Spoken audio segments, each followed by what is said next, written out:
Meeting to order. Oh, No, you don't have to. okay. I can't get over those sandbars behind him coming out of that tree. Good thing he doesn't have his window open. You know, You got a consent recording up.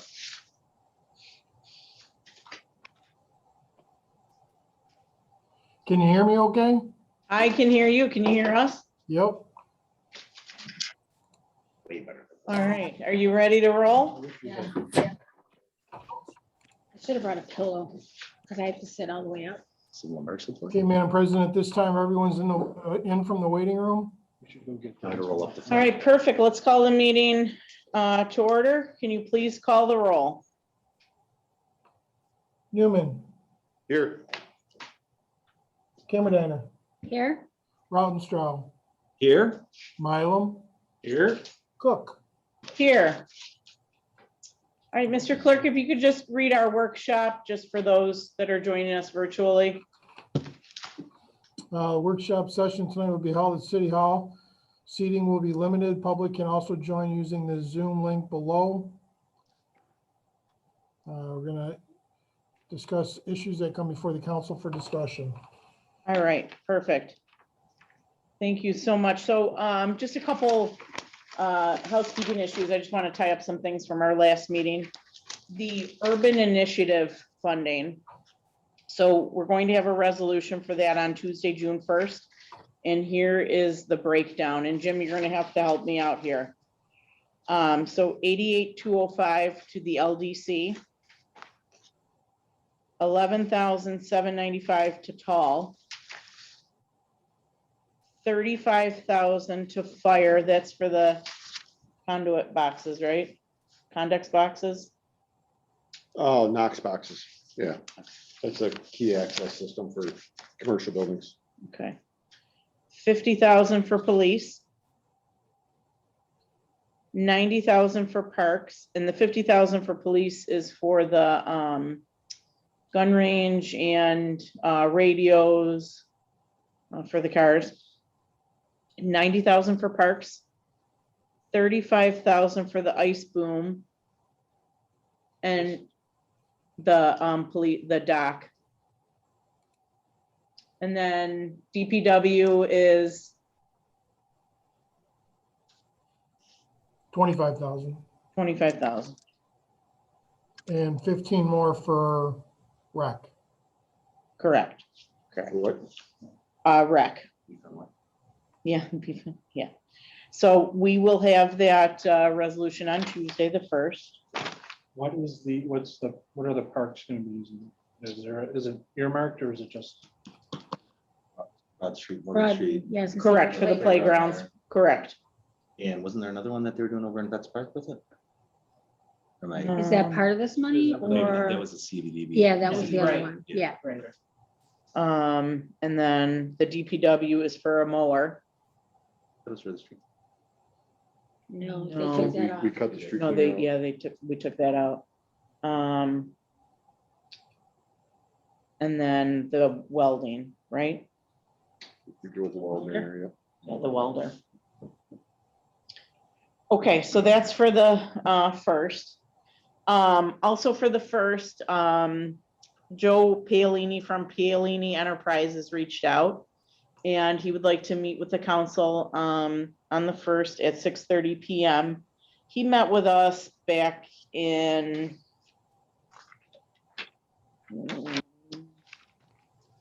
March, maybe. Is it February, March? February, March, yeah. So he just wants to talk to the council about several acres at Spalding. So before we kind of get into our, in no particular order, agenda, did anybody have anything else? What's the agenda for the LDC? 88,205. Not piggybacking on that, have we spoken about that at all? Or? You have a meeting, right, Dawn? Yes, so I have a meeting tomorrow here at 5 o'clock. I called it, so I'll know more after that. Our goal is hopefully tomorrow to move forward and bring on new members.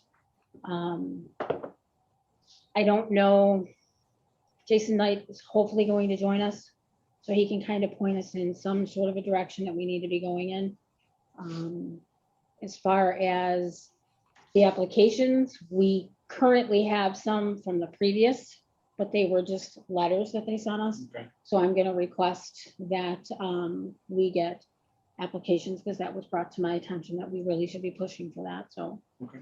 I will update you guys on that as well. Thank you. Perfect.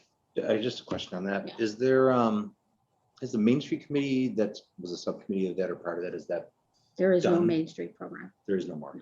Okay, that's done for like the activities and the events and stuff. correct? Did that go That away fell once it became- under, so what happened was, my understanding, when it was the Main Street program and when it came to the LDC, the Main Street program completely went away. Okay. So the LDC had a marketing committee, which kind of fell under what you're talking about. Okay, I have spoken to Sam in regards to it. So hopefully we can continue to bring that forward as a subcommittee right. as far as that goes. And he's, just because he's been involved in AS and with the Plan B going away for Canal Fest as well. I had some people reach out, a couple of businesses, Mr. Carter for one, that, has some interest in maybe having a group together to maybe look into some alternate events. If we don't have the Canal Fest anymore, and find a way to bring something in here to help the not-for-profits. And if we could have some sort of organization on that or direction, that'd be great. He had offered to be a part of it and at least provide some leadership for a while. Yeah, because I Well, think. just to clarify, the Canal Fest intends on planning for Next year. 2022, Yeah. right? But that would be something that, maybe moving forward, they can do maybe some sort of like a little summer get together, Sure. kind of like they do for the Winterfest that they do. Mhm. So we'll bring that up as well, because these are things that need to be put back into place, because when LDC, well, let me go back. When it was the Main Street program, I know we had all chatted briefly earlier today about the planter boxes. So what happened was, it was through Parks and Rec, but then the Main Street program thought, oh, this would be perfect to do sponsors. We'll volunteer to help plant all the flowers. Parks and Rec had the flowers, had all the boxes over at the hub, everything that they needed, they planted them, and then the Parks and Rec put them all on Main Street. So I'd like to see that come back as well, Yeah. because not only did the sponsors take care of maintaining them, but the business owners actually went out, watered them as well, which, Now, when we were speaking about that, I was hoping to kind of push it up Main Street too, past the cemetery, because there are a couple businesses up there. correct. And that's kind of the entrance to the city. Yep. And those trees always get hammered with killed, salt yep. and everything else, so. Yeah. If we could build Delaware those- too. I mean, Delaware is, absolutely. right up the freeway right there. They access their city a lot, There's a lot of businesses there, yeah. But yeah. We should expand it throughout all that stuff. Yeah, both Yeah, sides like of the you- streets and Hope the both businesses ends. maybe interact a little bit. and Yeah, do some not things just on keep it in the Main Street location, move it out a little bit to even Young Street, Young Street. right? Because all we have the businesses over thoroughfares. there that are, you put flowers out, it's kind of beautifying the area instead of having cars on the side of the road. Like already said, you do one in Delaware. You will? That's what he told me. Yeah, nice flower box. That's nice. You gonna maintain it too? You're gonna water it on your lunch? That's right. Anything else on the LDC? No, I'll have more information, like I said, if you guys can think of anybody that may want to join, please have them reach out to, ourselves. I'm trying to get a copy off of the other, because I think Mario was kind enough to went on the page and he actually had one. The application. we- However, it was a little, Can we share the application like on social media? Is yeah, it a I'll see if link? we can still access, I think we can still Yeah, access their still- webpage. Yeah, there was a webpage. I think it's still active, but it's under the Main Street program. Oh, so they have to revise it? Well, yeah, and that's the other issue that we're Should be having, able to right? filter. We need to have somebody that can go on and monitor all of that. All right, Mike, thanks for coming tonight. Last week, we started talking about a couple issues. First, before we get into that, do we have an update on the Simmers Crane closing? Have we closed on that? No, Two we're weeks? still preparing the contract. Okay, But I do have a little good news. I've been following up on Little League Drive and the deed got recorded today. I got a woo-hoo, copy of the recorded deed, so David Holmes Builders Inc. is now the owner of the property. Nice. So that Wow. was recorded today. I've been following up with this attorney for the last 2 weeks. And they got it recorded today. okay. So to that, just so you know, we have sent numerous emails to David Stapleton, inviting him to a council meeting. He agreed to come last Tuesday, but when Jim and I reached out to schedule a time, there was no response. So I did ask Tom to, you know, see if he's interested in coming to council for an update. So more to come on that. That would be good. Definitely. I know the residents would like to know what's going on up there. Yeah, bring it, put it to bed. Yeah, now that the deed's closed, right? I mean, we need to, It's closed. It's officially closed. yeah, It's kind of on figure record. out, you know, what's your next, Needs to be We mowed. gave it to him back on that's it? April 23rd, and it got recorded today. Okay. I Do we do, I have- do know that the I'll mayor's never office survive. did meet with Dave at his office in around March. It's like, Content of the conversation that I don't have, Okay. but there was a meeting that took place. So you'd think you have some sort of an update on something, Right. but All right. Well, we'll keep trying to meet with them. Do you know how close we are to closing on Milton Cat, or not Milton Cat, Summers Crane? So we're great. But we got to get the contract signed, Okay, and then we got to do some sort of a title search. I'm trying to get the search from their first parcel from Okay. them. Because if we get that updated, should be the same for title, 'cause it's the Okay. property right next door. And hopefully that will kind of shortcut things, but I don't have a timeline at this point. okay. How much land is it? Is it is it more than a full acre? You remember? I I don't remember. I didn't bring. I don't- thought it was like I think it was 1.3 one- or Yeah. A little over an acre. 1.3 seems. Something, yeah. six in my head. Dave, it was like 1.36. Yeah, Okay. Yeah. 1.36. That was close. Thanks. I wanted to spend some time to talk about what the process is for our in-rem properties, and I think Bill is with us.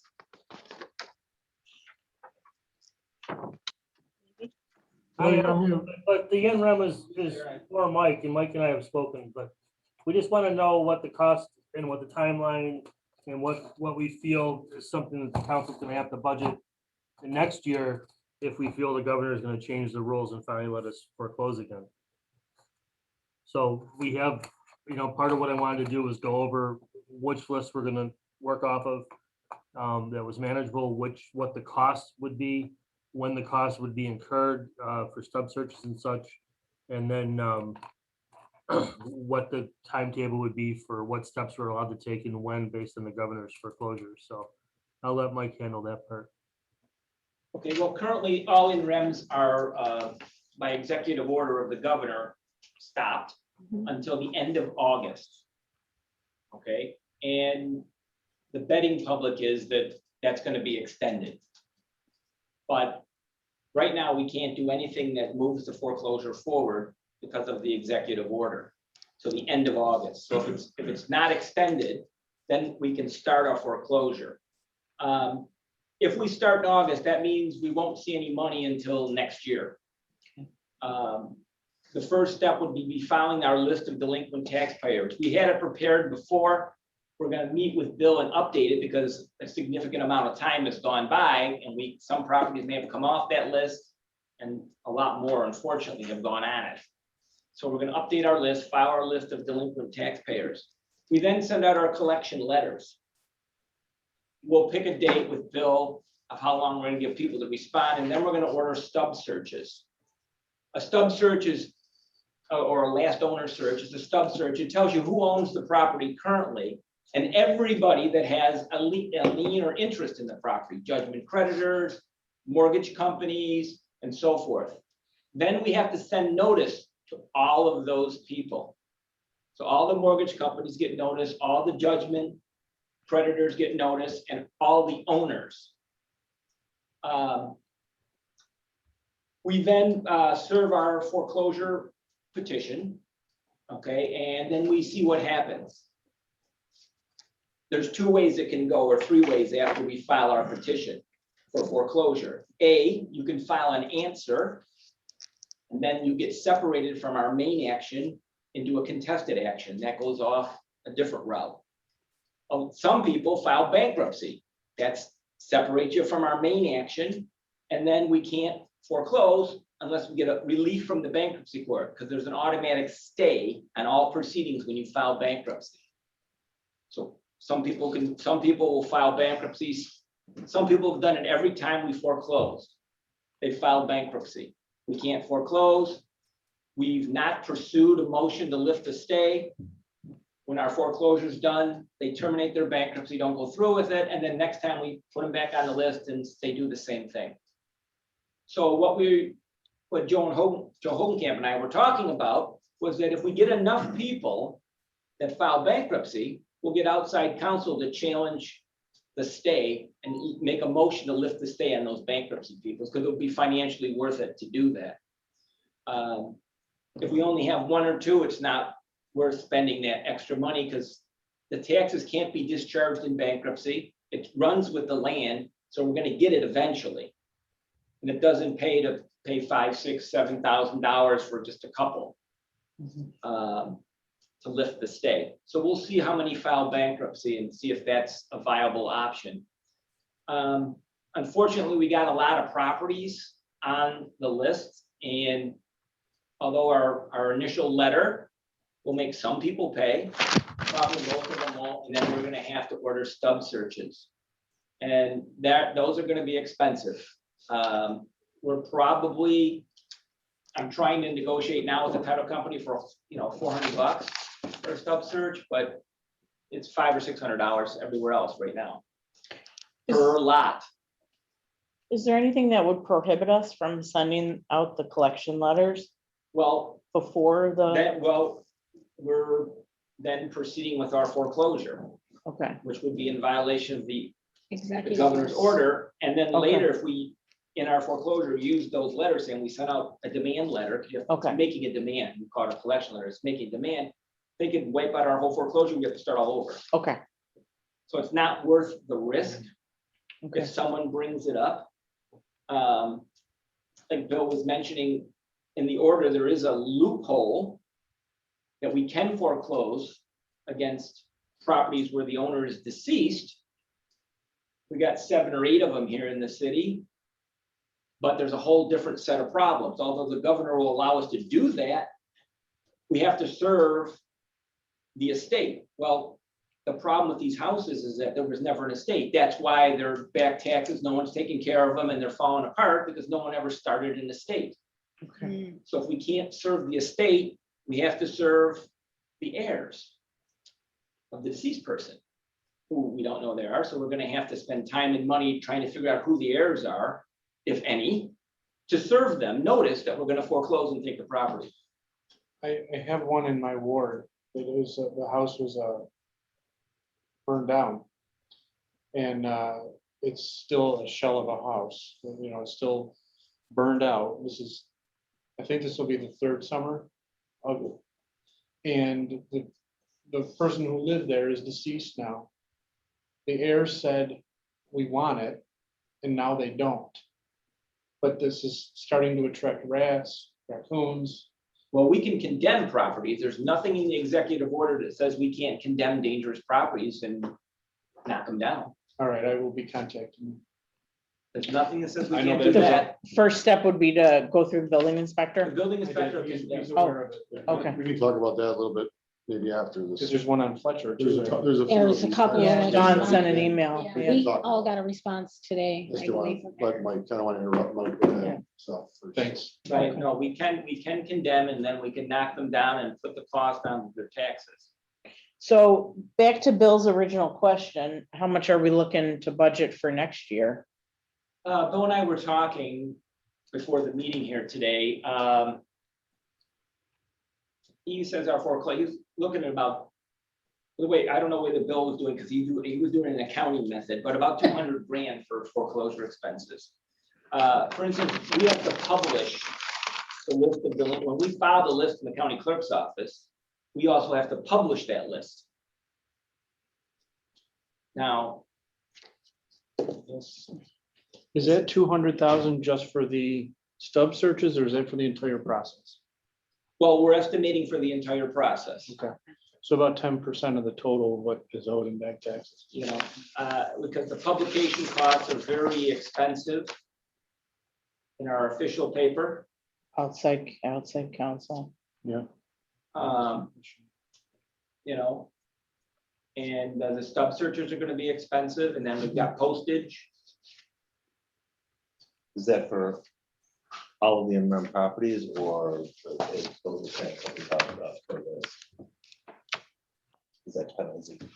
Everything that's in it in rem or are we looking at different time frames? So this would be property. That would be for everything. That would It's our bring it rough up estimate. to 2022. 2022. Pardon me? Or It would bring 2021. 21, right? It would bring it up to 2021. Correct. You gotta be at least 2 years in arrears. Okay, so at least two. Got it. So 2020, 2019, actually. Yep. Oh, yeah, so 2019, and then I'll sit down with Bill, we'll update our list.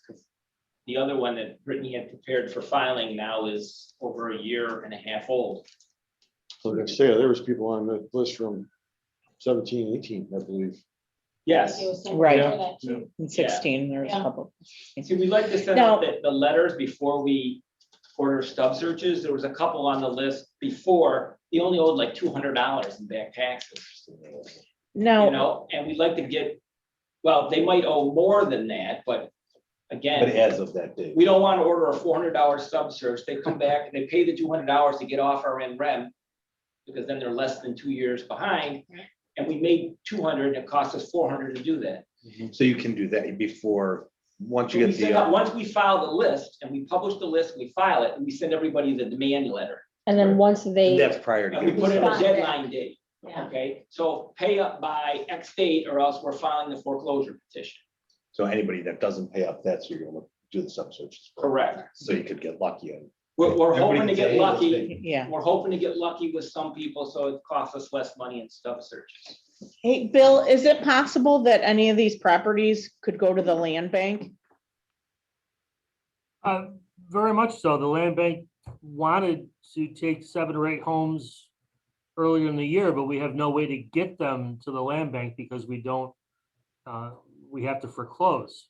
So, I mean, the land bank actually hired their own lawyer to look at our charter and find ways that they could be able to take those homes off our hands. So they're anxiously waiting for any homes to come online. We just have to figure out how to get the way to do it, to move forward on foreclosure. And then, you know, we have a list of zombie homes that they maintain downstairs. And that was kind of the list we worked off, and Benlick's actually come and visited all the homes and confirmed that they would take them off of our hands.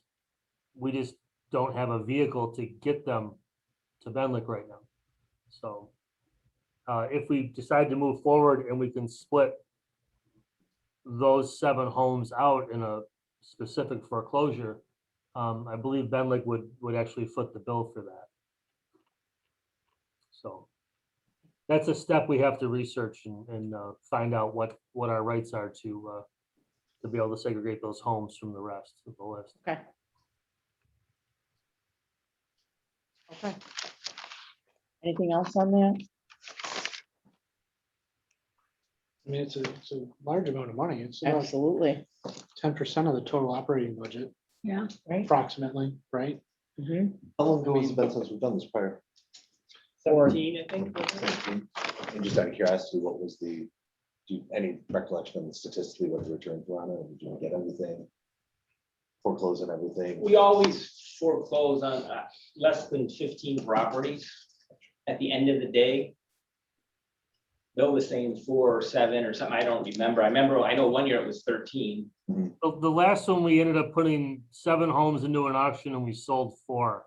So I was kind of surprised at how low the numbers were, but that must mean that most everyone else either went bankrupt, found a way to put a stay on it, or paid up. So A lot of people just paid enough to get off that foreclosure. Ah. See, you're And 3 now they're years probably in back on arrears. it again. You pay one, you're off Oh, our that's list. right. until the next time. So they pay just enough to get off the list. So every 2 years realistically is when we should be doing in rems? Or should it be done every year Well, it should to be, keep it, it should be done every year, because there's always gonna be someone falling 2 years behind, right? Just so moving forward, we can, you know. Kind of and if put you that ever in the get to budget. Point where financially it's not worth it, you don't have a lot of people in arrears, well then, yeah, maybe every other year. skip it, yeah. But right now, we could probably do it every year and cover our costs. Nice. I was just trying to look this up. What are other municipalities doing? They're in limbo just like us, obviously, but Well, some are, some ain't. Some have the ability to sell tax certificates. So they're just selling the taxes to private investors. They get their money, and then people have a tax certificate and they foreclose or do whatever they want to do with their tax certificate. But some municipalities are also getting away from that, but that's what they do. Bill had mentioned the zombie program there. Brittany or I weren't invited to be on the zombie commission, but if the zombie commission or committee had filed the properties on the state zombie list, then they could have foreclosed on those. Oh. So this could have been done when we got that grant for the zombie homes. Properties a few years ago.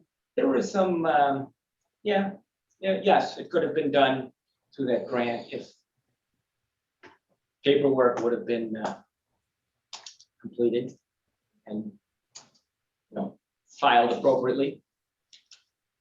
I don't think we were aware of that. yeah, do we know why that didn't happen? I wasn't on the committee, nor was Brittany, so I don't know.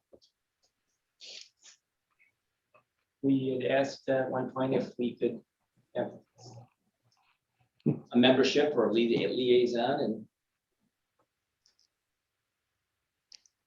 and Okay, so I don't know. I can't speak to it. I wasn't there. okay.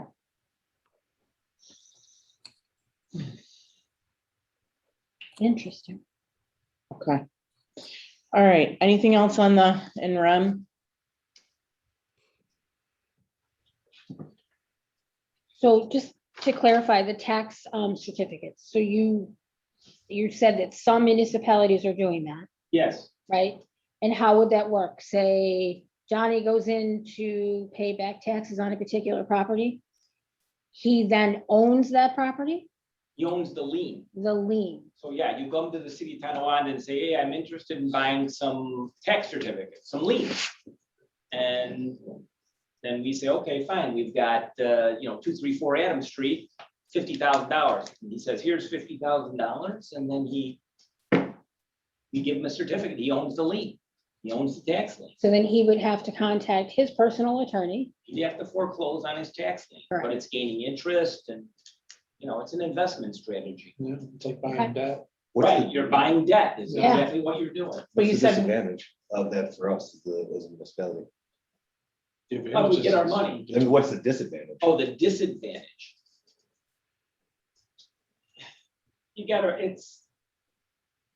There's a lot of administrative problems with it, and that's why some people are getting away with it, getting away from it.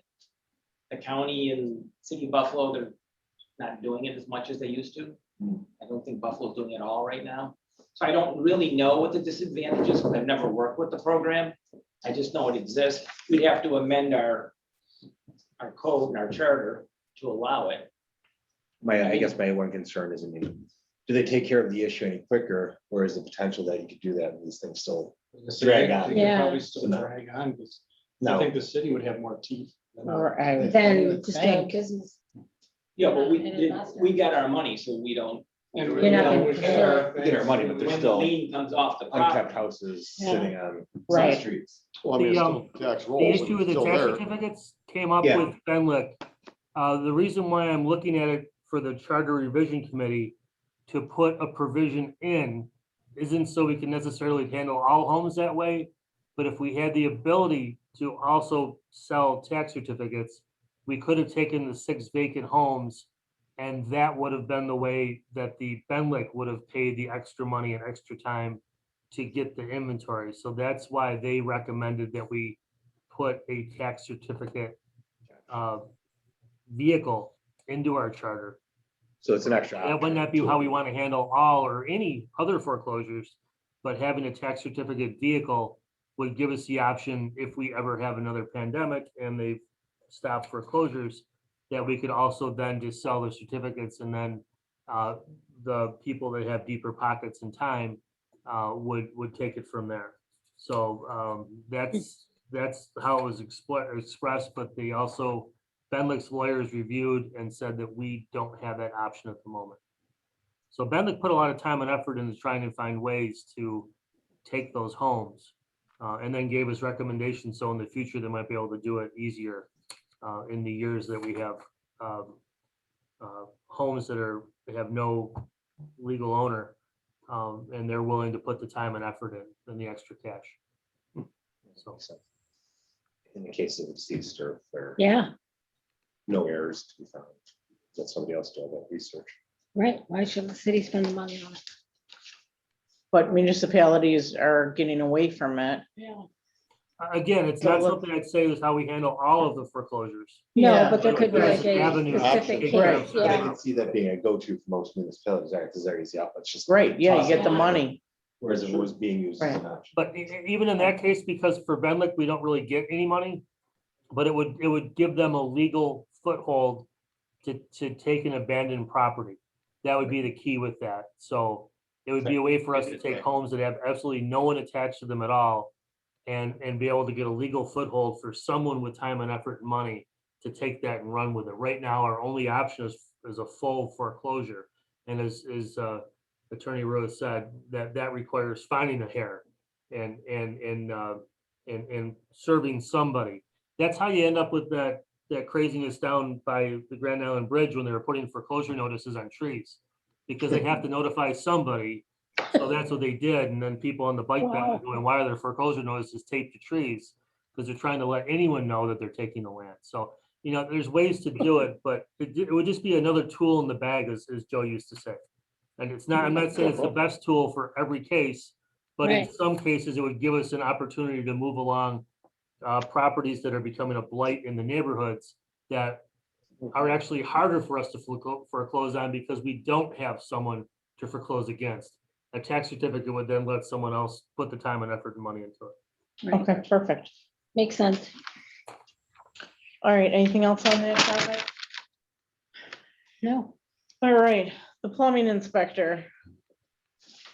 So we wanted to spend some time talking about this topic.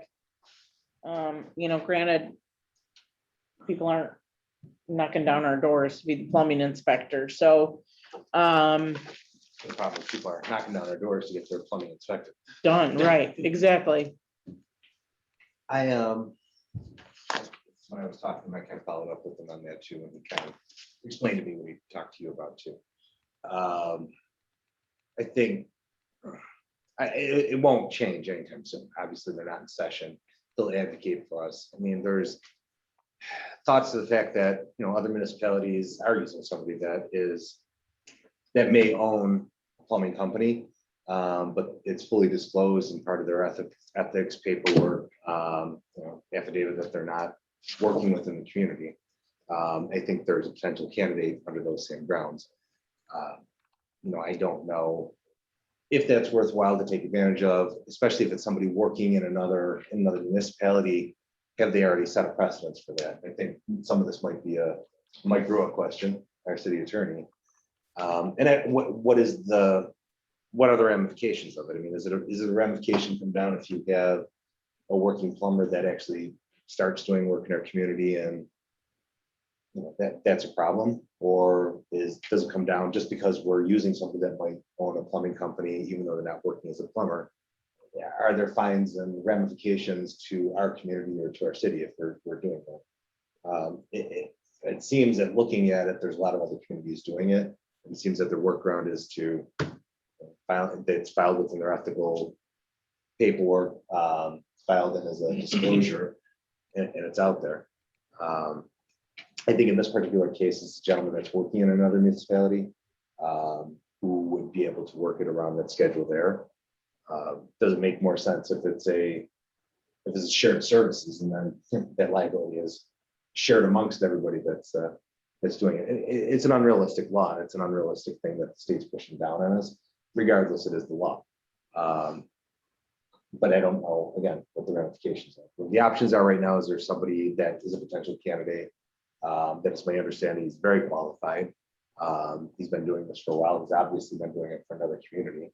I think. Did we order the test? I mean, not that We didn't think order a anything will test, come we had back. ordered the list of the available people, the candidates. She couldn't give us a fully canvas list because she doesn't have three She candidates. doesn't have three, right? And in the past, we put it out there and there's been nobody available. So my question is it worth it to consider this candidate to fill the position to be able to take care of it? Because the other problem is you've got a building inspector and a code enforcer that's been doing this on top of everything else. And in my opinion, my job, we're starting a couple more places and getting a little busy, and I'm getting spread a little thin, and I'm in the process of getting an assistant because it was just way too much work for me to handle. Are we putting too much of a? There is a burden on it? breaking point. Yeah, Exactly. I mean, and And I don't how wanna much see more us- work can we put Not that on? it's been thought, but Our you don't want to current- burn out our building inspector and our code enforcement. Right. Especially given the talented help that we have, the talented people that we have doing this. That's the last What thing do we you want to think, do. I'm just concerned we're discussing this. No possession. I mean, the law's the law, right, Mike? I mean, that's the bottom line. The bottom line is correct. There's no exceptions to the General rule. City Law, section 48, says you can't be engaged in the business of plumbing. I sent you the Attorney General's opinion from Jeff Miss, North Tonawanda. It said within or without the city, you can't be engaged in the business of plumbing. So the law, I think, is antiquated and needs to be changed, but Agreed. there isn't really a legal workaround. Can It's we, and pretty we straightforward. can't request a waiver? No, and it's not even a charter thing. It's not, some of the information is just not, This is state law. It's just not and right. There's even opinions in here, because there was some municipalities that tried to pass their own local law to amend this. And there is some case law and some opinions saying that those avenues were not legal, that you cannot, the state did not give us the ability in this section to supersede it. And that's why, like, and they have amended it before, like they put in the exception. Plumbers had to be not engaged in the business of plumbing and had to reside in the city in which they were the inspector. They put in an exception in cities with a population of less than 25,000, they could be from the same county. So they've changed this before. But we need them to change it so that it allows them to have a business of plumbing outside of the city. And just not allowed to work in that particular municipality. Right, which makes more sense Right. than this, because the best person to have as your plumbing inspector is a plumber. And the way it's written, the only people you can have now are retired plumbers. I'd like to make a motion to go into executive session for personnel of a particular person. I will second that motion. Seconded by Mr. Newman. All those in favor? Aye. All right, Jim, we're in executive session starting at 7:41. Okay, give me a moment. Everyone that's in the virtual meeting, individuals will be placed in the waiting room until the executive session is done. Also, I am pausing the recording at this time. Okay, those individuals that were in the waiting room, thank you for waiting. Now enjoyed join back into the virtual meeting, and we are recording. All right, perfect. All right, anything else on the plumbing inspector? All right, next up, we want to spend some time on the special event ordinance, and I know Mike had sent us a recommendation for how to move forward on this. So I just wanted to get everyone's thoughts on that. It's completely outdated.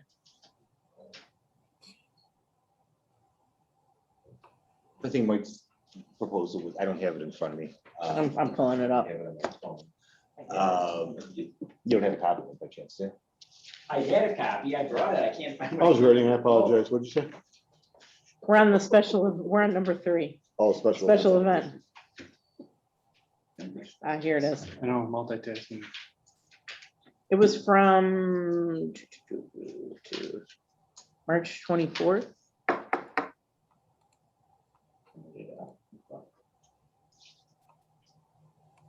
You know what, Jim, can I send this to you and would you mind making 6 copies? I'm gonna pull up the email if I have it. I just forwarded it to you. That way we all have it in front.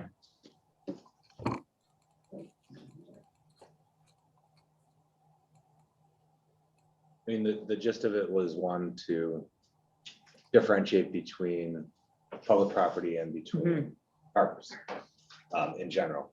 Plus, he'd be able to give a waiver for the certificate of insurance. And that was part of it, but I think Yeah, the current code only talks should probably- about special events in public parks. Right. The whole article is conduct in public parks. There's no actual section currently in the code for a permit. That section just says fees for special events and use of facilities are specified in, and then it refers to a different section of the code. So we prepared 2 sections in the resolutions that we sent. One was addressing the actual application process, the requirement of insurance. That's not in our code. That was something we just granted or required in the resolution as a condition of the granting the permit. So we fixed the one for the parks, and then we made a separate one for other publicly owned property. Because the one that section only applied to parks, and we have other publicly owned property that are not parks. As, for instance, the rocket launch at the time, and Elmwood Park, we believe is a park. okay. The other problem with our code is nowhere in the code do we actually designate what's a park and what isn't. Right. We don't have a list. We should probably have a list of Designate these are what the is a parks park, that what we've is not. designated as Right. parks.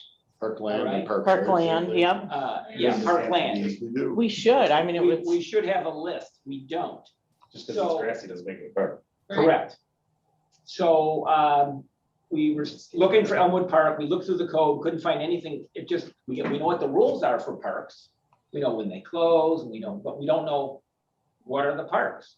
There's even But an we- inconsistency with Flint Park. It says closed after dusk or something. Yeah. Well, they got rid of that sign. They did. yeah, we Yeah, just Yes, found, we brought that up at a meeting that park remember closed that. at dusk, and they took those signs They down. did Yeah. take it down. So That was a those couple signs are years gone. ago. I yeah. But Elmwood Park, the question came up, and so we did some research, couldn't find anything in the code. Brittany was gonna contact the state to see what they had as a park, but in the meantime, I talked to Jim, and Jim was able to pull up a deed from April 16th, 1924 for the Wow. Elmwood Park subdivision. And It's right we around my know house. Elmwood Park is a park because the land was specifically in the deed given to the city to be used for park purposes only. oh, okay. So it is a park, and if it's not used for park purposes, there's a reverter clause. It reverts back to the original owners. Who's the original What was their one? name here? What was the name of that? The family? brothers, it's the 2 brothers. Zuckmeyers. Is that- What Yeah. is it? Zuckmeyers. Yep, It would revert to the heirs of the Zuckmeyer family. Interesting. No kidding. Yeah, so it is a park, Thank you. Excellent. park purposes. So a permit would be required Right? under our code. And I'll take one, I think. because we need one for Mike. is this both of them? There were 2, There were Oh. 2. Page 2, oh, here they come. I'll pass them down for you. Maybe. Thank you, Jim. You want? You need one? I need one. Or you got, I got you. you got 2? I need one. They're both the same page. Oh, you. One's oh, no, you 42, should be- one's 54. Right, Oh, smart. okay. 22 is the section we currently have Okay, that talks about fees for permits, which we've expanded here to through the application now and the requirement and the insurance, and we've given the city the ability to waive that if they feel it's in the best interest of the city to do so. And then we created a totally new. What would be our Article definition 54. of the best interest of the city? Well, it's something each council will decide. Is it beneficial to have some sort of function, let's say, honoring firemen by some not-for-profit group? So obviously, Um, we would do it by case by case. It would be a case-by-case decision. Well, that's, I think there should be some sort of codification of that. That's a word. This has come up a couple of times with these groups that do the rocket launches and in small events like this, and bringing kids into the park and having a plant swap that they had this weekend. That was, a few people that turned out and traded some plants and got to see the neighborhood, meet some people over there. Saturday was a great thing in Niwan Park. We Neighbors United. I saw some videos on it. I didn't get to make it down. I had other commitments, but it's a bunch of people playing together. I think there's a distinct difference between a community building event and an Oktoberfest that we're having over here, or a parade, or something that's making money. I just think that there's definitely a distinctive difference. And this is my gut feeling, and that I think we shouldn't be doing something to prevent those, and possibly even not just for us and because it's my pet project here, but for all of us, that this goes on forward for next councils, that things like this don't quantify as something that's going to need a potentially $1,000 investment on a certificate of insurance that isn't any different than a bunch of moms and parents met in the park together and decided to take their kids sledding and shared some hot cocoa and had a communal visit. Like, you're bringing people into our park, you're bringing people together from our own community. Right, I get To that. a degree, to a degree, I agree with that statement, but at the same time, none of these would be city-sponsored events. Right. So if, let's just say, someone gets hurt at one of these events and there is no liability insurance, the city who didn't sponsor the event is potentially liable for any of those injuries. Now, granted, anybody can sue anybody on any given day.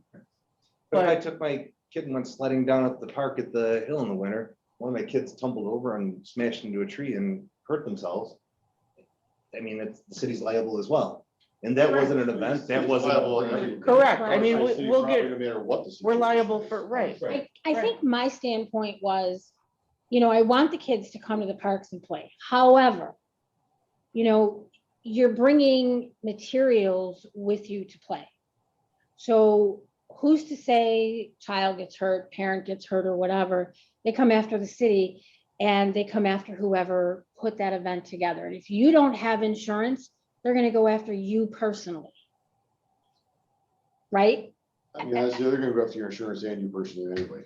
Honestly, it's just gonna happen. And they're gonna include the city in that too. We've included in this that the applicant's going to indemnify the city of Tonawanda. So if we can waive the requirement of insurance. That doesn't release them from liability if something happens. Okay. Okay, That's- that's what we put in here. If you look on Right. C Yep. or E, can't even read, E under chapter 42 and 54-121. We've included that the applicant's going to indemnify the city for their event. So if something happens, they're still on the hook. Right. Now, Okay. in reality, if it's a bunch of people that got together for a rocket launch and it launches into somebody's head, obviously, they're probably going to sue the city too. Our first line of defense is going to be, well, our ordinance says, look, you have to indemnify us, but if they don't have money, we're the deep pockets. Right. So, that's, again, Well- we'll have to look at the event, but we're not letting them off the hook by saying we're just not requiring them to spend the money because we think the event is worthwhile. Right. Will But section I E mean, be, again, you look at the event, what's the risk? I mean, if they're gonna be letting off dynamite, Right. probably shouldn't waive Right. insurance. Right. If they're gonna be exchanging plants, Yeah, exactly. Right. it's probably okay to Exactly. waive insurance. exactly. Depending on the kinds of plants. Those cactuses. Okay, My well, my question, They'll get you all It the wasn't time. cactus, I could get. I just forgot what I was. But so we still kept it in there that they're not let off the hook. We're just not requiring them to buy insurance. Will What if this, it's a city created group? It's not. It's not a city sanction. The only City Council exception to this United is. permit process, if it's a city-sponsored They're event. there for, just because of the zombie grant stuff. That's what I Right. took off on. But is it a sanction? Is it a sanctioned group officially? If it is, then should it be covered under the city's insurance? And they are going after their 501c3. They're in the process of that. Right. They're hoping to have that within the next, few months. Which also begs to, I mean, again, at this time, is it something big enough that requires those things? Can we waive it? If it becomes something that they have a 501c, they invest money into it, they charge admission and bring people in and bring beverages, then by all means, yeah, it's an event. Mhm. But, just like the Main Street The Committee and LDC had to LDC, do that for until the it It's a actually Wonderful Night. becomes Its own thing, its own living, breathing thing, I think it's important to encourage this in the meantime, until it does. And be able to give them the option to say, hey, this is something that we don't feel requires, it justifies an insurance thing. This isn't. So are we in agreement that any special event on public, parks, et cetera, requires a special event permit? That was exactly what I was gonna ask. So I you're say- meeting for like this play date down here and the Rockets, they were gonna need a special event permit. Well, once we adopt this resolution, it will I just require, wanna know that's what you're saying. yes, is that where our mindset is? I think it protects everybody involved. And if it's the process of noting where it is and putting it on the books, I don't think that's that much. Is there an explanation of what isn't required? Like, what's the requirement of a special events application? Because I could call you up and say, meet me at Niawanda for an event, and we don't tell the city. And, Something. Well, I happened. mean, in the past year, I mean, how many I mean, protest rallies and Right, movements did they have in the park? And out of all of them, only one one, actually got a special event permit that Right. we put through. And that one didn't require insurance. a certificate of insurance. right, The rest of them just gather. I mean. It's talk one of about those freedom things where you of kind of have speech to. and freedom to gather. Well, not exactly. only that, the parks technically are owned by the people Sure. of the city. I mean, it's one of those things where you have to identify what is really a requirement of a situational permit application, like what justifies is the number of people, type of event.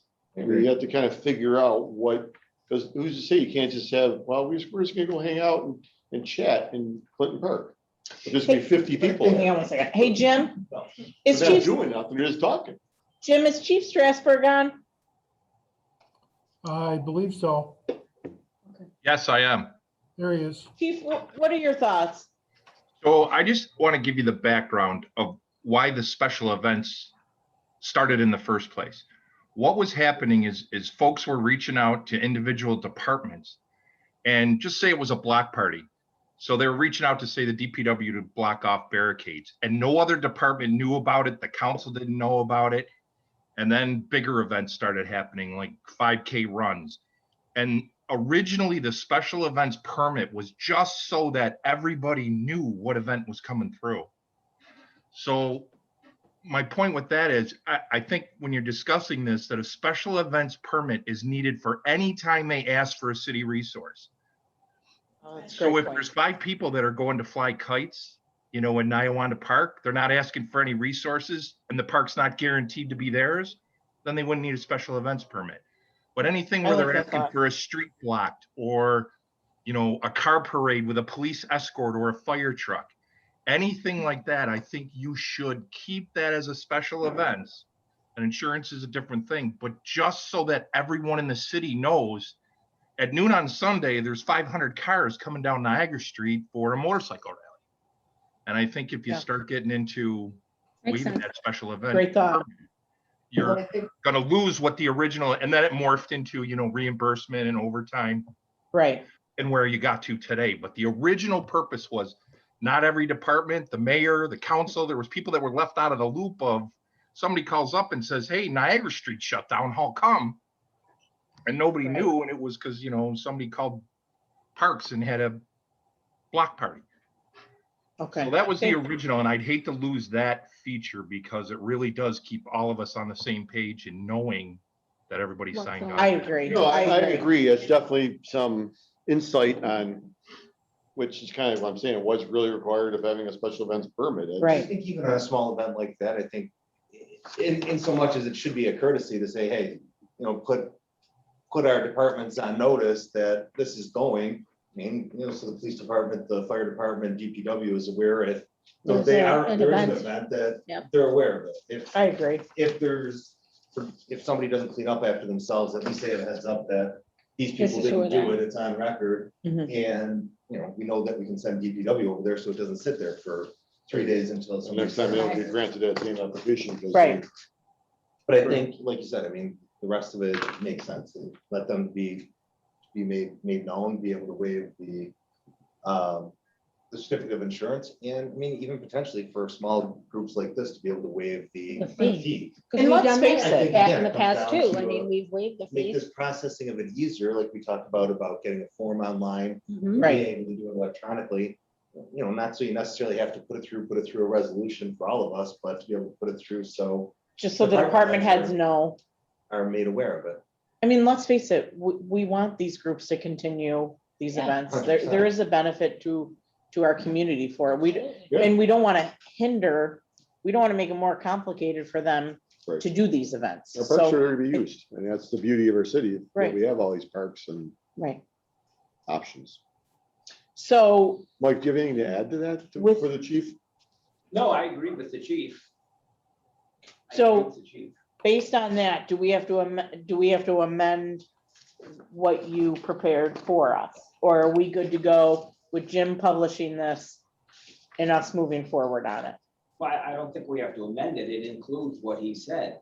Right, it I mean, includes everything. anytime there's gonna be an event, Well, again, if people are just gonna get together and fly kites down at the park, well, or get together and talk, that's not really an event. right. Well, it says a special event permit is required for the use of the land and public parks.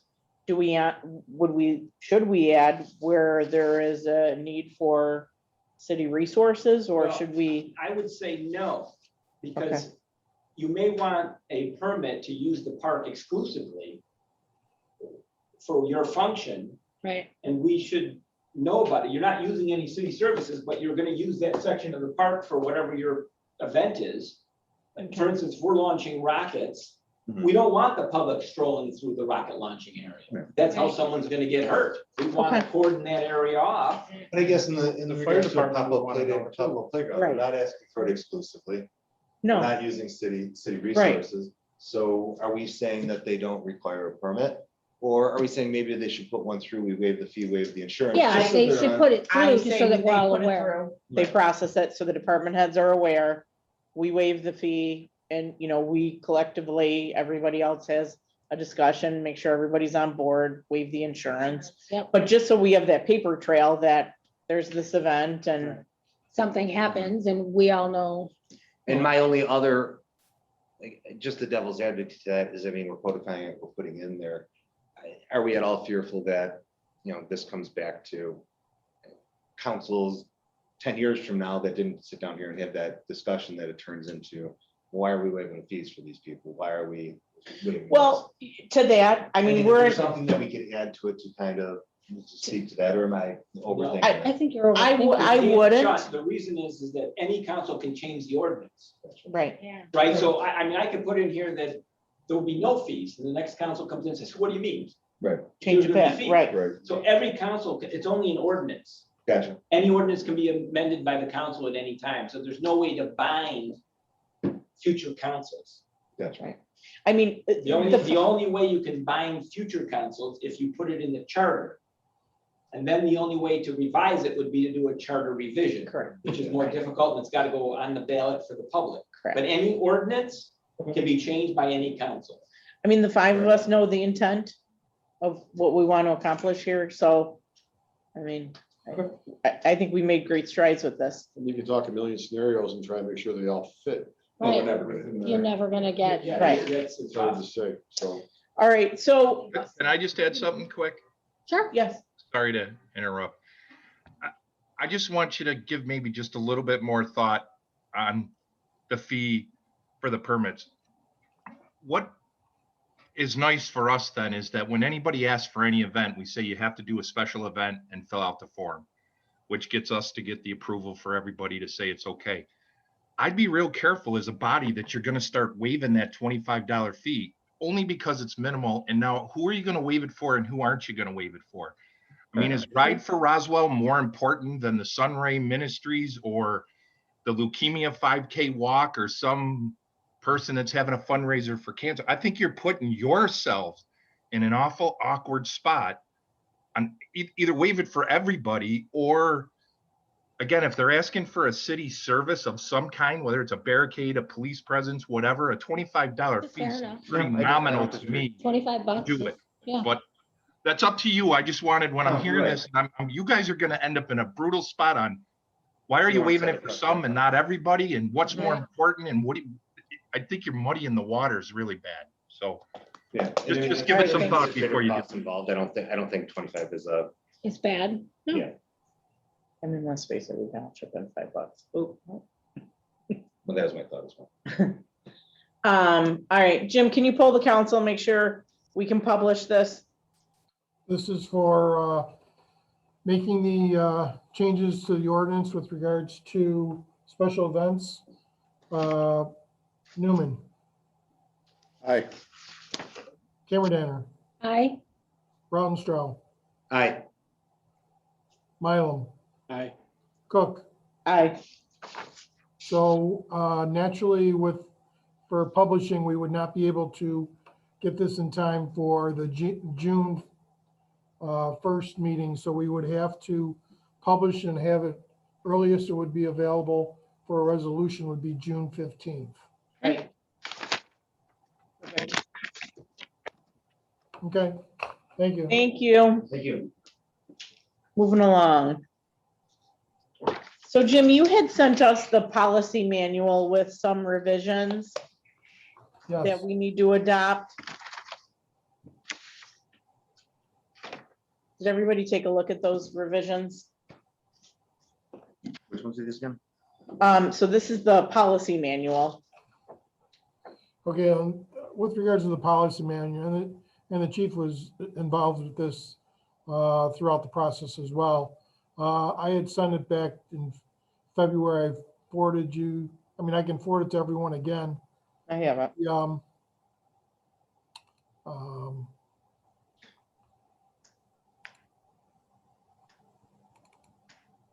I sent the original, the policy manual as it stands from 2014. And then the policy manual from it was Lori Schultz, myself, Monica Olanich, Does everybody have it? and Yeah. the chief I'm looking. were involved in February revising. 3rd. Right. The policy manual was updated through March 18, 2020. I have not done anything with it since. No additional updates have been made since that time. So everything that's in the policy manual updated March 18, 2020, anything that was revised or modified is in a bold print. And then there were some sections that the council would have to make a decision. So primarily the decisions surround the situation that was changed back in December of 2017, when there were 5 positions: the city clerk, the administrative assistant, mayor to the secretary to the mayor, deputy city attorney, and I'm missing one. One other position was changed from group 2 to group 1. And City that was, attorney. and then and to provide them insurance from the day one of employment, as opposed to new employees are paying them for the first 3 years. So when those individuals were switched from that group 2 to group 1, there were other parts of the benefits that really weren't addressed. Vacation, and time off, I believe, So any of those sections, we put a note in the policy manual that this would have to be decided by the council. For example, I'll just give one example for myself, health, or for anyone actually, but if you do not take the health insurance benefit under group one, if you don't take it, that's it. You have that choice. But if you do, if you were a group two employee or other groups, if you stayed in group two, you would be given a stipend for not taking health. So by not taking health insurance, you're saving the city probably $20,000 or whatever, but in return, they would give a stipend for those individuals that don't take the health insurance. For those 5 individuals, if you by moving them to group one, they are not eligible for that stipend. So again, that's a decision the council, that's what the council only wants to address, that's fine. But probably the biggest thing is the vacation for those individuals in group one. We did eliminate some positions that were no longer utilized by the city. As an example for, I think it was like bingo inspector or whatever it was. There were several positions that were removed. So again, when you go through the policy manual updated from 2020, anything that has the bold, darker bold print is sections that were modified. Okay. So we want to take a deeper look at this and then revisit this on June 1st? Yeah. I think so. Okay. All right. And actually, Jim, could you forward us the one with the amendments to it and changes to it? Thank you. So I'm still reading the 2014 one. Yes, is that Oh, what mine? they're both attached. Oh, it's on the same one? Yes. Yeah. Here that says adopted December 20th, 2005. Right. Get your phone. And then, so you're saying in group one, Mr. Casso, that C, which is the full-time administrative assistant in the mayor's office, city clerk, deputy city attorney, mayor's secretary. In that group, you guys don't get a stipend for not taking the insurance? So are you looking under the new one? Or the one from The one 2020? that said 2005 is, yes. It says amendments made to the policy manual, December 1989 to March 2020. Okay. Yeah, I'm looking, bringing up the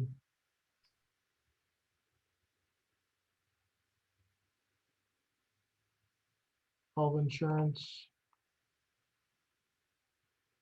Because you have it bolded in there as well.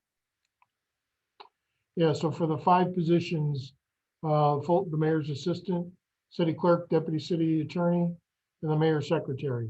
So those positions in group one, they now receive full health care on day one. This is for new employees going forward. So the only 2 that really were affected were myself and the mayor's assistant.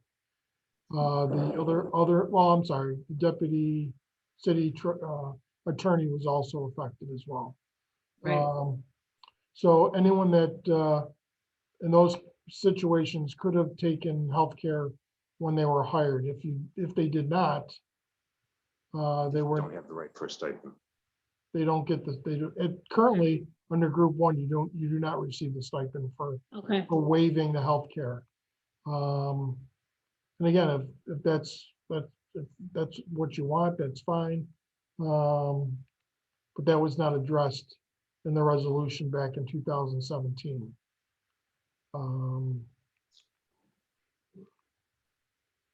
And that was before us. Yeah, that was December of 2017. Okay. All right, so we're gonna take a deeper dive into this. And we'll revisit this at our next meeting. Yeah, Yeah, you really would have to go through and, like I said, especially for those sections that are bolded. Those are the changes that were made from the I remember previous, reading this, I just, policy manual that was updated and revised in 2014. okay.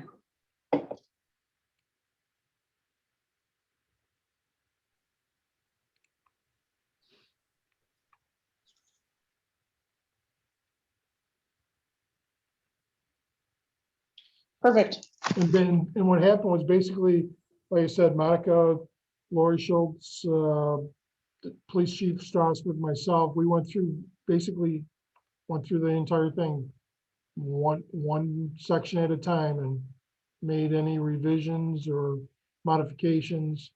And again, it's nothing. I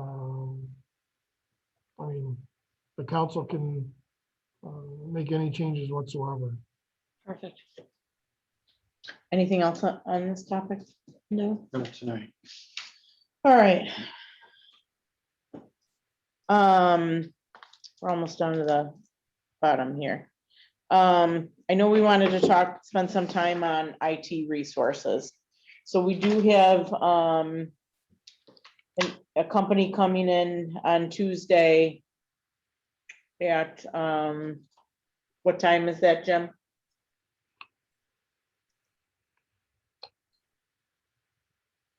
I have,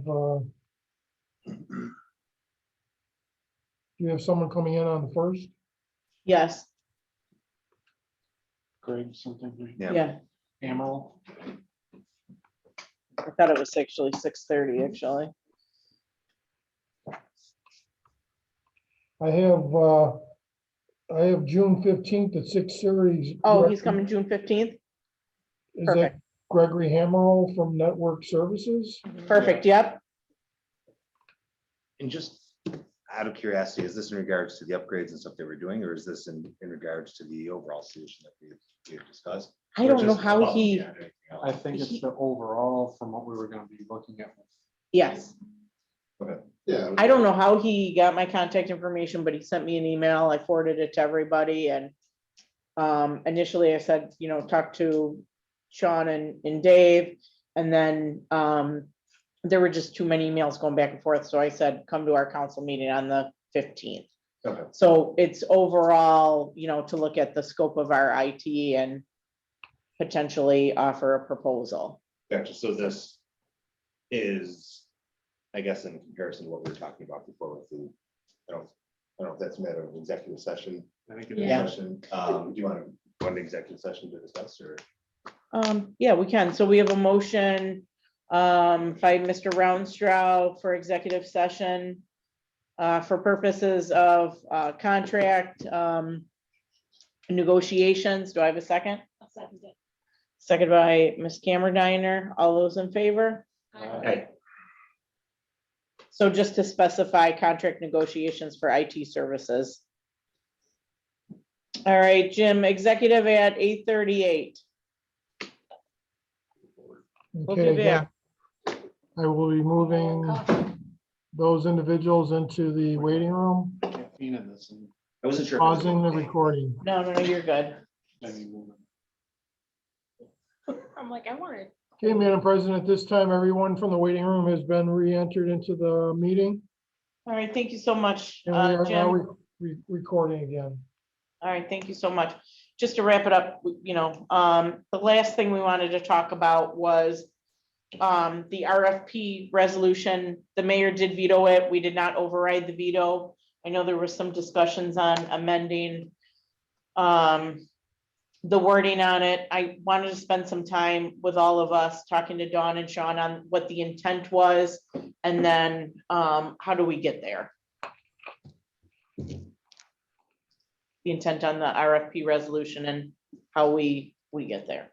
I think originally the intent was, Just so that we were we're informed. officially kept in the loop. I mean, by the way, that the city council is put in the loop. That we're aware of anything from sure. I think there's, we spoke about it with the fire department, whether or not it was still a bit of a surprise to us, and we weren't aware of it. I think that there's been other situations like that in the past, this term and other terms. And I have a way that the council was always being made aware of that sort of thing. If it's, if it's a matter of a dollar amount, if it comes out there, but I think there is a discussion. It's, you don't want to hold up a bid process. You don't want to hold up anything else up there. So it potentially could be too hasty, or we fill it back with dollar amounts and incorporate the right to get an RFP or a bid once it's approved, and once it's budgeted for. I think we just wanted to avoid being taken by surprise. Yeah, I mean, I think the intent is great. I want to help everybody get there, I don't think we don't want to hold up the bid process. I get that. I believe we should be aware of any RFPs that do go out. Because ultimately it's going to come to our desks for final approval. Could it just be as simple as an email? Madam President, can I make a suggestion? Yes, Just how about a simple resolution saying that any and all RFPs will be sent to the city clerk for, the proper notification, posting and said paper, journal, construction journal, whatever, and that all RFPs have to indicate that that proposals will be received by the city clerk and the city clerk alone, and that any questions of said RFPs go through the city clerk. I mean, this way everybody knows everything that's going on. Nobody's holding, there isn't a process in place that holds things up, and everybody's aware of RFPs, and there's a uniform way of, okay, we're issuing an RFP, send it over to the clerk and have him or her do their thing and post it in the paper and post it in the construction journal and do this. So Yeah, ensure that it's scanned in. So we have, I still think RFPs, after that process should be reviewed by the council. Well, I mean, we should know. When these RFPs come in, what is the procedure? Does the city clerk open them? with the Typically, department it's a head? team. yeah, normally the city clerk is Building. there along with normally somebody from legal. And like for the Young Street project, it was the city clerk, it was somebody from legal, it was Engineer. Jeff Blank, and it was who was DiDonato, our consultant, and it was Jason. And normally these are taped. What about an RFQ liaison? what? I mean, how RFP often, liaison. well, I mean, let's face it, that's why we have liaisons. So, I mean, police should say, hey, we're doing an RFP for whatever, to you.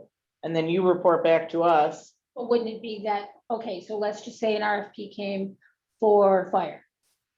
So the current liaison happens to be Tom. So would you keep that liaison Tom? I would assume. Yeah, They would just- I mean, I they would just, The fire department would say, hey, Tom, we're doing an RFP. Tom would say, us. Hey, yeah, there's an Right. RFP And out there. we're gonna, as soon as it That's- comes in, literally that simple. I think we should But be made I- aware of the scope of the RFP, what it's, right, and what what, it's for. since he, I agree. detailed what we're looking to do. And I mean, But then let's, putting it back through the mayor said, putting it back through the city clerk, it's on record, it's. everybody Correct, knows everything is the legal One and place it's gonna go. upfront. I mean, ideally, for anything to run smoothly, everybody needs to be kept informed, no matter really what it is. Which well- reflects on the whole Yeah, permit I process. that we understand just that. discussed. I mean, Well- one person I mean, as knows far what as goes on. RFPs are concerned as a whole, we do have, like I've talked about before, the procurement policy, spells out the requirements for an RFP. Right. Right out of the gate. So, I mean, the fire department thing wasn't even really a requirement. It was more of a feeler, seeing what is out there. There's, Right. you're kind of limited And with that's what a lot of those them are. situations as it is. And only one obviously comes back even interested, which is our current provider anyway. So it's not, I do think that we should add to that resolution that RFPs will be sent to the common council for further, Well, which they would be. It would be if they all The go to the clerk city. goes- clerk. well, but I think we have to spell that out in the process. And it says, you know, all RFPs are to be reviewed by the city clerk and forwarded to the common council. That's fine with me. I think that's reasonable, at least. we Yeah. have it there. Then we're. Yeah. we're Not all only on is the it same someplace page. where we should look for it, Yeah. it's brought to our attention that I it's think there. what, I think what you should do is you require all RFPs, a complete copy of it, be filed with the city clerk, and the city clerk can notify the council that the following RFPs were filed, and if you want to see it, you've got the complete thing. Right, which makes Just sense. not, yeah, just not. Yeah, And not put a not dollar notice that amount. Something was filed, and we not- want to read yeah. it. right, 'cause- I just think we just want to know. Yeah, we Because just for the want to be most kept part, I mean, in obviously, the budget season starts the whole process, you know, you go through your budget process, you know what your capital spends are gonna be for the upcoming year. You know, then you kind of go through the bond resolution process, so if it's a major project, you're gonna bond it. So it's not like you really don't know what's going on for the most part. I think it's the little things that might potentially slip through the cracks or something, like for this situation with fire that, I mean, really, it was a Well, it secret, also it helps was a you with- secret. It was kind of like one of those things where it didn't really cost us any money. It's just, Right. it's one of those things that, yeah, it kind of blindsided us. So I But it kind of also get it. helps to a us certain with the extent. budget process. Right, so we Oh, understand. do we need remember, this? Right. this is It coming could- down yeah, the pipe. This is- yeah. Jim, did you get our revisions? Yeah, but the other thing with regards to the having them submitted to the state clerk, I mean, I would need to know, because I don't, you know, like what RFPs are being put out there. I would still need to know that plus when they were due, because So Well, I do think they, it's all, you said all scope of all projects. RFPs to be filed with the city clerk. All RFPs, Jim, I'll work with you on the resolution, because I Okay. drafted the original, but yeah, the way I understand it is that the council wants all RFPs to be filed with the city clerk. correct, And the mayor said that all RFPs will be opened at the city clerk's office with whoever else is necessary, engineering, the building department, or whatever. But I think Jim's stating to the fact that. But he wants be to made know- Aware of before, The so he free. kind of knows that it's coming, right? So if Is you're that what gonna you're put out- saying? that's correct. Because Put like, out an for RFP. example, for like, we're doing like engineering projects or, for like the streets and sidewalks or whatever, when they put out the bid, like I know, oh, we're gonna do a bid opening on, June 1st. Well, same thing with these RFPs. It would be nice to know, okay, we're gonna get RFPs for the, whatever, say we're gonna get RFPs for a new pistol range for the police department. And, the RFPs are gonna be submitted on June 1st. So then I know what to expect. I mean, Okay, it's- so then how they about have to be this? like a mayor's How about this? day-to-day. Most of the So- stuff is keeping a spreadsheet of what's outstanding, what's been answered and when. I mean, you're talking a couple columns. So prior to the submission of the RFP, notification is required to the clerk, including scope of work and when RFP is due. Would that suffice? Yep, Okay, I mean, think about And the that has to process, right? So you have a department head that's gonna pretty much, the department's gonna fulfill this RFP, no matter what department it's gonna be. Right, so Okay, it should come from the so- mayor's office. And obviously, we have this conversation during budget season. They said, well, this is our wish list, or this is what capital improvements we need to make. And then when that time comes within the year, it could be fast tracked or it could be delayed potentially, but we always have it kind of in the budget. Then you may or may not go through the bond process that we're gonna bond it. At some point, I think just, we need to have a conversation with the department head that they're gonna move ahead with this project. so It'll be maybe, almost like the first step of us being informed that we're gonna put the roof on Kohler Pool, or we're gonna, this kind of stuff that's gonna happen. so maybe at the next department head meeting, Mayor, you can reiterate that the expectation is that the clerk is notified of the scope of work when the RFPs are due prior to the submission. if you file every RFP when it's being issued with the city clerk, all that information is in the Should be RFP. attached, right? Right, when it's due But, and so forth, and where it's due and. you and said then you don't we'll need do the scope of complete, work because you've got the complete RFP. They've got it all ready to go. They're gonna issue it tomorrow. They publish it or send it to the journal and they file a copy with the clerk. does that work with you, Jim? Scope of work. Yeah. He's got Yeah. everything. I mean, correct me if I'm wrong, but I think Okay. part of your concern probably would be, let's say, that we talked about all the moving parts. We know the wish list, we know the bond process. However, on the heels of 2020, we all kind of know what potentially could happen in the future. Yeah. So I think the process they're trying to search for is whether or not we can still move ahead with that project.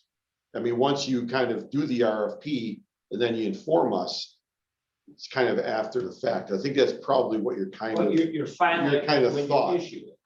right, but we were in a, I guess guess you want to make sure they're not wasting their time filing something the council has no interest in. and I think that's kind of what you guys are probably trying to lead towards, because Yeah. you know, we may have had a catastrophe at some point and says, well, we might have to trim that project if it's not critical out of the budget for whatever reason. And I think it's just a step prior to that RFP being filed, that it still has the go ahead. I mean, am I making any sense on that? No, I get where you're going. You're kind of like a So- precursor to doing the RFP. You're saying Yeah, we're just- considering of issuing an RFP for the shooting range. And then they file that with the clerk, and if the council says, no way, we're not paying for that, we're not going for that this year, we can't. Don't Right. even issue the RFP. Is that what you're trying to, I you're trying to think head that's- off? Yeah, I think that's where we're waste kind of of time going. and effort Does on everybody something agree with that's that? I do agree. I don't know, think I'm it- just trying to I'm get gonna how take I it- should write the Yeah. resolution. Well, I mean, just to add on, that take you to a step further, is to say, yeah, I'm gonna put it out for a shooting range, and we can say, well, I don't think we need one. Rather than just blow it up and say, yeah, go ahead and go do that. Yeah. At least you know definitively right then and there, and that we can actually make a point. Not necessarily that it would hold it up, and we're not looking to hold up any of the buying process, but especially if it's something out of the normal scope of things, we could say, maybe this isn't a good idea. And so it doesn't come back on us later and say, oh, well, we put it through because somebody gave us the okay, and then there's a sense of commitment to, who's on the council. Like, again, I'm talking about not just us, whoever ends up Right. in the next term, the term after that, the term after that. I just think there should be that piece in place, and I think that's. I mean, the Better very, time understanding. the very reality is that we might have some, let's say, I use the salt body as the salt body as an example. But the very real possibility that we might have to dump $100,000 into a fire truck is very real. And that may derail a lot of things that may, as we've talked about doing in the first place. Right. Not that we want to do any of that, it's, there's reason there's the budget process and, it's a plan. But So, the plan doesn't always happen because things And happen. you kind of want to manage Yeah. people's expectations too. So if you had a department head expecting a whole bunch of defibrillators that we know darn well that we're not gonna be able to approve, we're not gonna be able to bond, not be able to get the money for, Right, why waste? at least you're managing your expectations. This is a no-go. Yeah, I mean, like you have bad everybody example, for the anything resolution? like. No, say, yeah, no, that's quite a sure. very happen bad example, regardless, but but, yes. it's one of those things. So we want the precursor. Salt truck, But a salt truck, yeah. I mean, So whatever. knowing that they're gonna have to find funding elsewhere. So you want the resolution basically to say that we're basically anticipated RFP is for the purchase of shooting range. So that would require then a basis of what the RFP is about, a scope of work or a scope of purchase, To be filed with the clerk, that's filed with the clerk. Really, RFP is forthcoming kind of thing. and Right. then- And so you could nip it in the bud before the RFP actually goes Correct. out. correct? Yeah, So it's still, then it's requiring approval of the council to proceed. Yeah, I don't see exactly. Yeah, I don't necessarily want it to Right. just require the approval of the council. Right. The council exactly hold it up, but I think it puts the onus on us to be aware of it going out. All right, so, okay, so they filed, they say, we're gonna send out an RFP for A, Mhm. and then it goes to the council, they have notice of it. If they wanna kill the project, then it's up Right. to you to kill it. If not, they're free to issue it, because they don't need any approval. For all intents and Included- purposes, Yeah. Okay, I Included- just want to know how to draft it. included in that should be the cost and Yeah, I mean, it Estimated could, like I cost. just said to Jenna, it could just be a cover sheet from the entire RFP. Defibrillators, anticipated cost, department. Summary. A summary page, Right, but executive summary. But We don't impacted need budget 500 line, pages. yeah, I don't need to do a deep dive. We on just- it. Yeah, Yeah. no. Briefing. We just need a brief Summary of what summary, we're right. looking to do. We'll get a summary that there's gonna be an RFP, and then it gets filed with the clerk notifies the council, and then. Yep. And then once we discuss it, it's something that we We've can. been put on notice. It's, you know, we have to, Put on we did our notice. due diligence to Right, look they at it. don't have to I approve it or agree. review it or anything. Yeah, we This is trust our nothing. department heads. We know that, you know, and we're all in the same Yeah, page I for the mean- most part. That's why they're in their positions. 2020 has proved that things can go south in a hurry, So just to go around the room, Jim, can you poll the council that, for June 1st, we'll have a resolution relative to RFPs and standardizing the procedures? Okay, again, as Council President Cook indicated, this is for RFP resolution. This ensuring that the council is made aware before the RFPs are issued. This would be a resolution for June 1st by the council. Newman, Aye. Cammerdiner, Aye. Rautenstrau, Aye. Mylum, Aye. Cook. Aye. Okay, there you go. Let's just go around the room real quick. What about the business agreement? Can you get that on the resolution on that soon? Later, Business agreement. passing up thousands of dollars at this point. I think last month was 43 ALS transports. Approximately. I mean, do we want to talk about it tonight or do we want to? It's kind of sitting idle. I would like to see something happen with this thing soon. I thought we were gonna bring the chief in and we were gonna bring in, Well, I'm just discussing, I'm not saying it's going to next meeting, but I mean, Okay. definitely bring them in, but I just, why don't we bring the chief in? Can we do June 15th? Or we could do June 1st at 7:30. Why don't you talk to the chief and see if he can come on Tuesday at 7:30? I think we'll probably have the rest of the committee there as well. Yeah, get It there, should be Josh and Jim Berber. okay, and just let us know once you've spoken to the chief. Sorry, sorry. Hmm? Sorry. I think that's a short. Nope. Okay, I'll reach out to the chief. Okay, We can get I done. think they went that far. Figure. Already like 60 years. all right, anything else? No, sorry. That's okay. I'm good. Dawn? I'm pretty good, other than, like I said, the LBC we're meeting tomorrow and I'll give you guys an update as far as that goes. Nothing pressing for traffic and safety. I will bring this to them. I will Is that the petition? actually It's not a petition, it's just, it's a letter to them. expressing concern Okay, for what's happening on Wheeler. I'll scan it in and I'll send it Okay, to, send it to Jim and the council. I can do that. And I think what they're just gonna ask for is either alternating sides.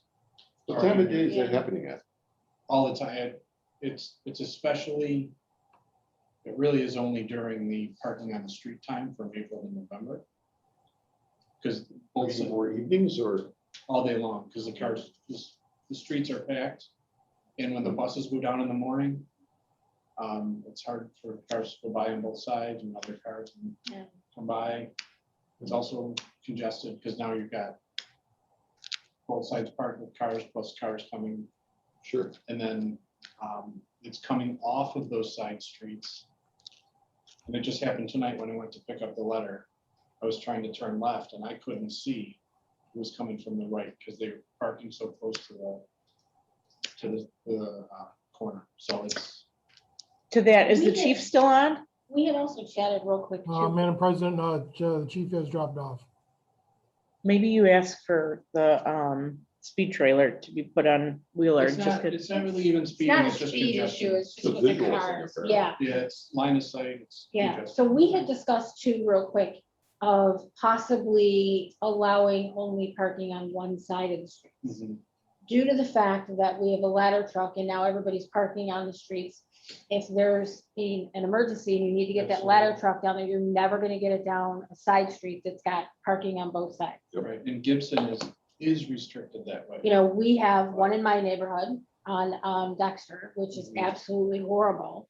You know, God forbid, we need to get somebody down there, you're never gonna get around, you know, behind Franco's. It's the same on my Not street with gonna do it.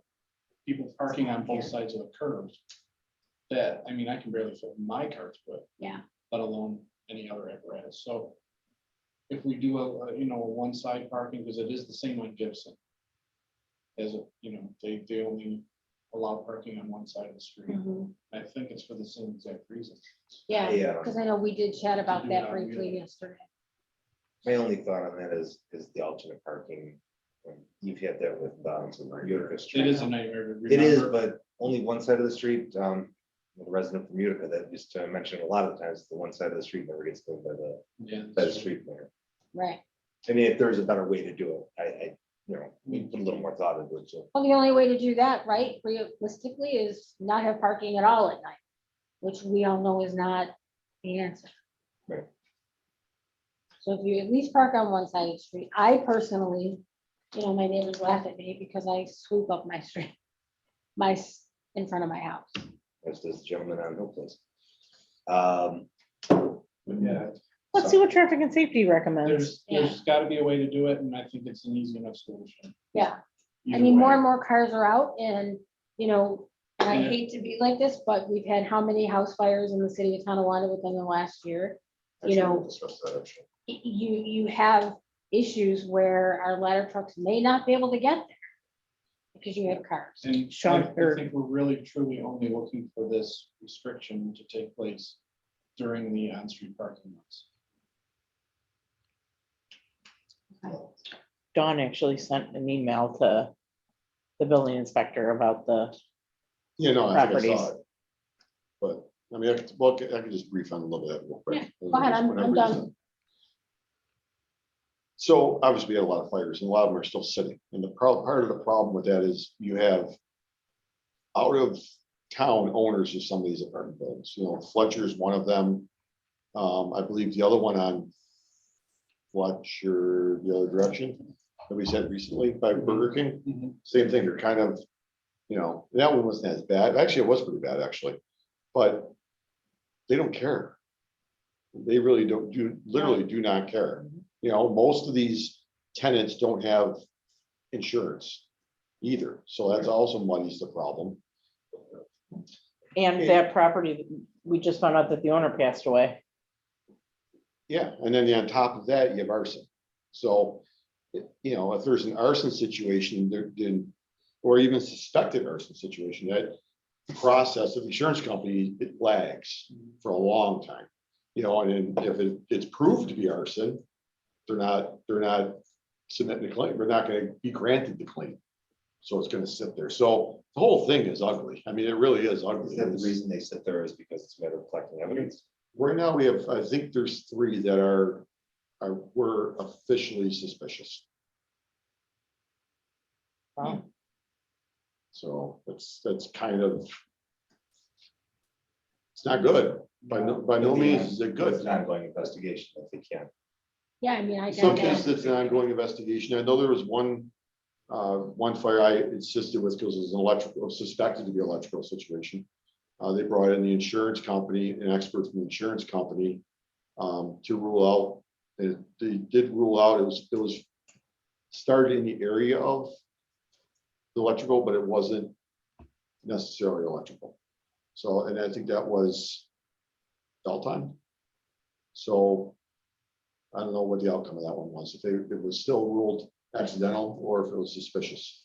I'm not really sure, but the investigators do a great job as far as investigating. Sometimes a lot of times they bring in the dogs and then they have found accelerants in a couple situations.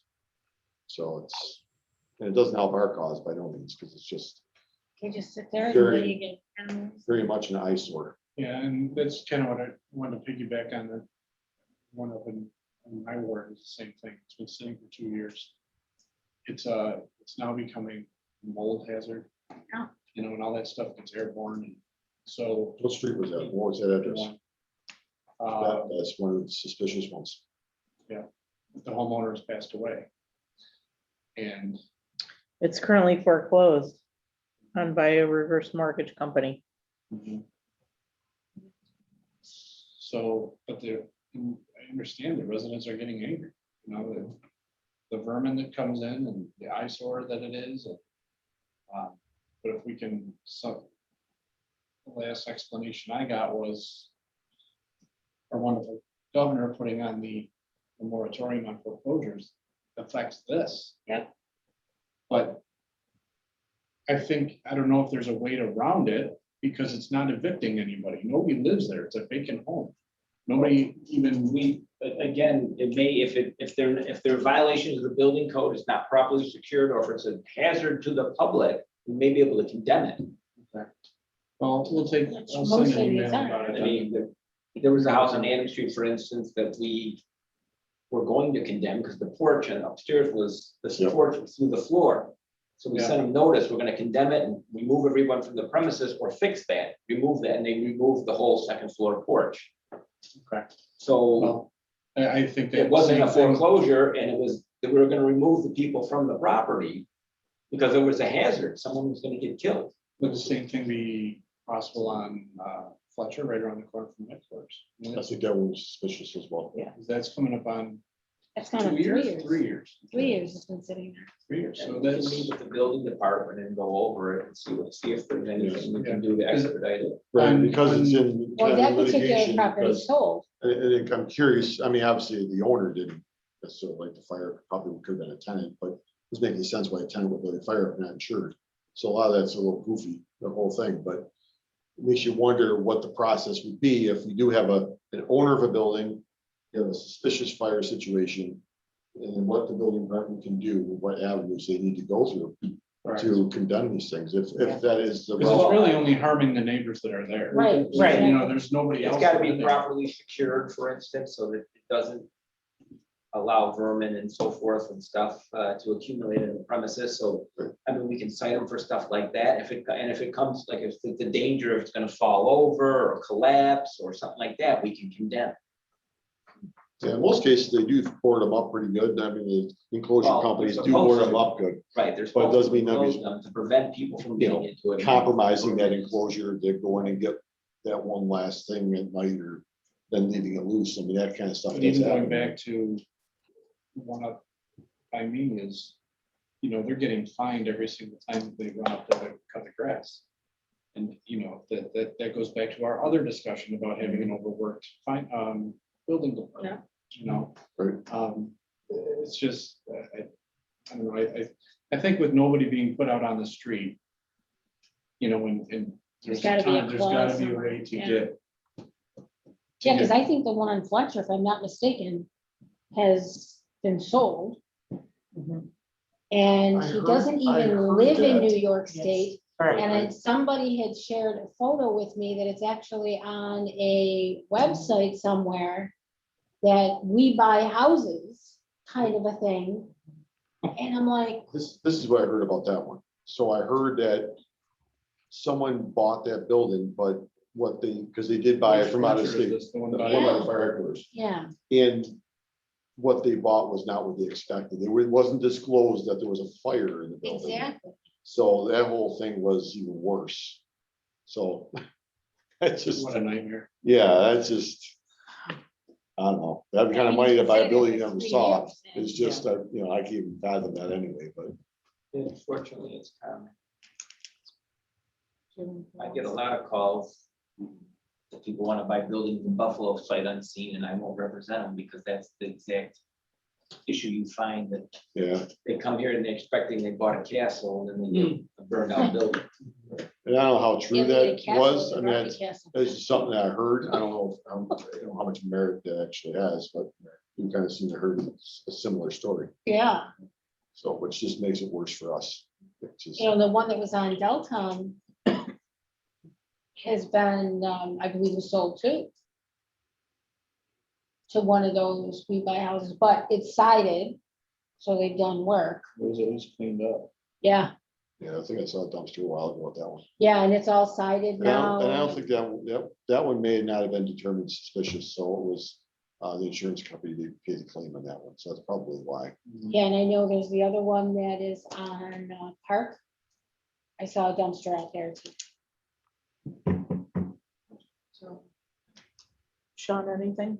No, just another follow-up on traffic and safety, anything on Adam Street, the markings on the road and well, like I had explained, we need to reach out to Joe, so when they get ready to do the striping, that'll come down with the striping. yeah, and then you can do that. Gotcha. But again, they were having some concerns, which, it's a dead issue, right? About the paid for parking, because they were more concerned, How that's about that, affect it's gonna, you further. correct. Gotcha. You have a resident that currently lives there. Let's say somebody's coming to go to the water, go to eat, they can't park in front of their house, so it's, There's a lot of moving parts to that. yeah, Absolutely. it's there's so much. Right.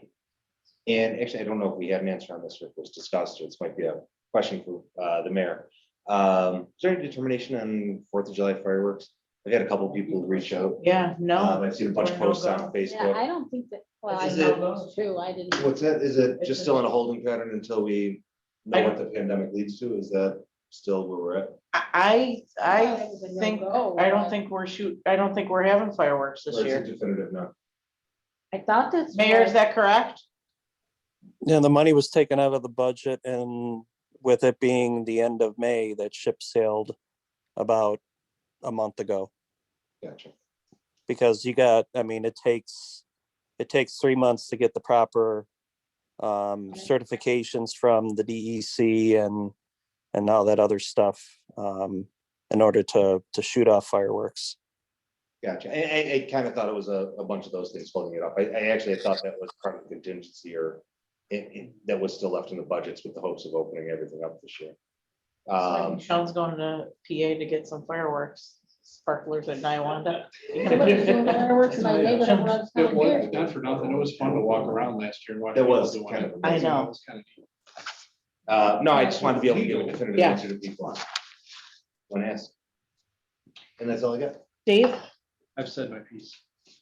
Okay, Actually, no, I haven't. I would like to I just want to thank everybody for their support over the last 2 weeks with my father passing and everything. It's really meant a lot. So thanks for coming to the wake and standing in that line and, yeah, for everything. I really appreciate it.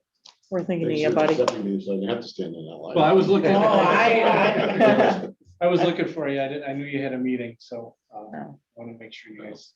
Just sorry. I appreciate it. Yeah, we support you. Yeah, I appreciate it. I just had a couple things. Jim, can you schedule a picture for the council and the elected officials? Sure. Sometime this summer? Maybe when we shave our COVID-20 off. There you go. It's all part of the Can't they maintenance. just Can you get one Photoshop with it masks somehow? and all Yeah, or you can Photoshop somebody else for me. I just put my that? face in there with a Is slimmer that one of body. those 3D ones where you Um, it's us with mask on the phone? Yes. No, yeah, we could do that.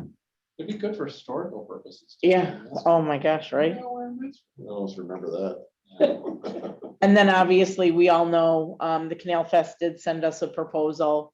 And they have decided to scrap the proposal and move forward with plans for 2022. So, we'll bring them in the winter and talk to them about what their plans are. So, they thanked us for entertaining the thought. Ultimately, it came down to, can we really pull this off with sponsors and this short window that we have? So, and it just wasn't gonna work out. So, more to come on that, but, Mayor, do you have anything? Mike kind of stole my thunder with the closing of David Holmes. That's the only thing I had. Okay. All right, so I'm gonna make a motion to adjourn. Do I have a second? Seconded by Mr. Mylum. All those in favor? Have a good night, everybody. Thanks for coming to work. For those in the virtual meeting, we are ending the meeting now. Thanks for joining. I just thought about it.